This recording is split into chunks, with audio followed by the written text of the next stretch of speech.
தனுர் ராசி அன்பர்களே, மூல நட்சத்திரத்தில் 4 பாதங்களும், பூராட நட்சத்திரத்தில் 4 பாதங்களும், உத்திராட நட்சத்திரத்தில் முதல் பாதத்தை கொண்ட உங்களுக்கு எந்த காரியத்தை செய்யும் பொழுதும் மனநிறைவுடன் அந்த காரியத்தை செயலாற்றக்கூடிய வாய்ப்பினை ஏற்படுத்தி கொடுக்கும்னு சொல்லலாம். புதிய தொழில் ஆரம்பிக்கிறதுக்கு உண்டான சில பல காரியங்களில் வெற்றி கொள்ளக்கூடியதாக ஏற்படுத்தி கொடுக்கும். பெரிய நபர்கள் மூலமாக பாராட்டுகளும், திடீர் நபர்களை சந்திக்கக்கூடிய வாய்ப்புகளும் இன்றைய தினத்தில் ஏற்படுத்தி கொடுக்கலாம்.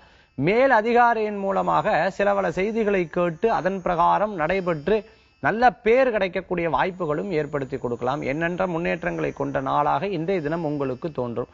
கிரகங்கள் ரீதியாக பார்க்கும் பொழுது லாபகரமான செய்திகள் உண்டு. இருப்பினும் இந்த ஏழரை சனியினாலே சில தடங்கல்கள் ஏற்படும் பொழுது அதை தாண்டி செயல்படுவதற்கு இறைவனின் வழிபாடுகள் உங்களுக்கு நிற்க அவசியம் என்று சொல்லலாம். இன்றைய தினத்தில் உங்களுக்கு தேவையான பொருட்களை வாங்குறதும், வீட்டுக்கு தேவையான பொருட்களை வாங்கி கொடுக்கறதும், குழந்தைகளுடைய படிப்பில் நல்ல முன்னேற்றம் காண்றதும், குழந்தைகளுக்கு தேவையான சில பொருட்களை வாங்கி தரக்கூடிய வாய்ப்புகளும் இன்றைய தினம் உண்டு. இந்த தினத்தில் உங்களுக்கு அதிர்ஷ்டம் தரக்கூடிய எண் 5, நிறம் பச்சை. வழிபாட்டுக்குண்டான தெய்வம் ஸ்ரீ கிருஷ்ணபிரான் வழிபாடு மன திருப்தியை தரும் வழிபாடு.